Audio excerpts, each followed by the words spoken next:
Eric Farnsworth is Vice President of the Council of the Americas. He also served in the Clinton White House. He joins us now. Eric, thanks for being with us. I want to start with you there. Your thoughts on how this White House has been handling the response?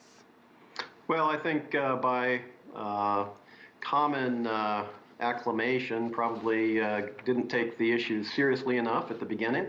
I think even the administration has recognized that, and now they're taking additional steps to try to catch up. But I think, to be honest, I don't think anybody was fully aware of the extent or the severity of the pandemic, and so most people, frankly, got taken by surprise, not just the United States. But I do think, and in fact I hope, that that is changing rapidly. And based on what you're seeing now, these press conferences that you're hearing, Trump speaking at the White House, do you think they are where they need to be now?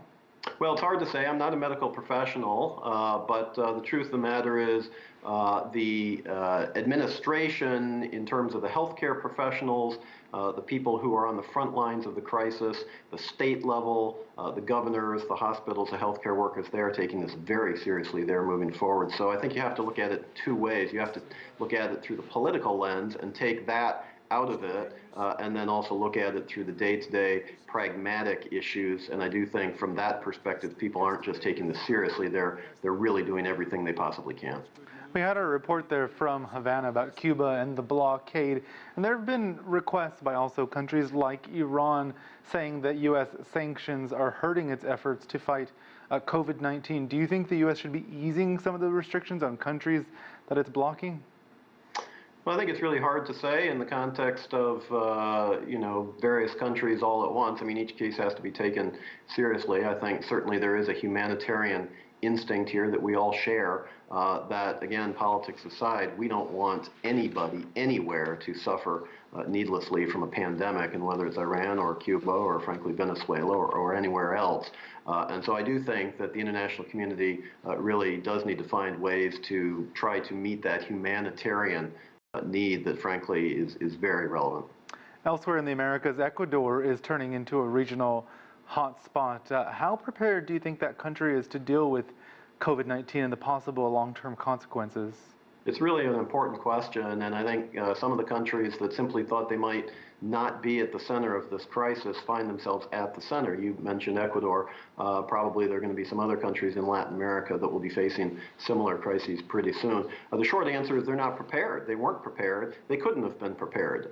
If a country like the United States, like countries in Europe, like China, frankly, were not prepared at the beginning, it's hard to think that a country like Ecuador might be. And the truth of the matter is you have emerging markets in Latin America, which are not necessarily overly wealthy, where the healthcare system is going to be stressed even in the best of times, now facing a truly black swan event or an exogenous threat, and there's simply no way that the countries are able to cope with it. I mean, we see reports of bodies literally lying in the streets in Guayaquil, Ecuador's largest city, for days before healthcare workers or people can pick them up and put them in the morgue and dispose of them properly. This is a tragedy. This is horrible. The bad news is it's not at the end here. We're going to see some more of this continue going forward.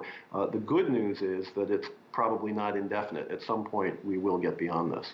And it was quite remarkable to see the differences in responses. You compare El Salvador and Nayib Bukele there, his rapid response compared on the other end perhaps with Jair Bolsonaro in Brazil. That country hit hard by coronavirus, a delayed response, some say exposing some of Brazil's socioeconomic and racial divides. Your thoughts? Yeah, I think that, each country in Latin America is different. Each one has responded differently. Another country that, frankly, did pretty well has been Peru under Martin Vizcarra, the president. And yes, Brazil has come in for some criticism. There's no doubt about it. Across Latin America, I think you're seeing the coronavirus expose cleavages, whether it's on racial lines, whether it's on socioeconomic lines in terms of rich and poor, whether it's in terms of the employed, those in the formal economy, those in the informal economy. Look, if you are literally living day to day by selling chiclets or gum or fruit on the street, in the informal economy in virtually any major city in Latin America, you have to continue to do that if your family is going to eat. You don't have a social safety net. You don't have a savings probably. You don't have the ability to sell stocks from your 401k because that doesn't exist. So that is a real problem, and there are people all throughout the region in the lower classes who face that daily reality, whereas those who are perhaps in the professional classes or in the formal economy probably face a different situation. So I think it is a scenario that is exposing cleavages country to country, but also cleavages within countries. All right, Eric Farnsworth from the Council of the Americas, thank you for your time. Thank you.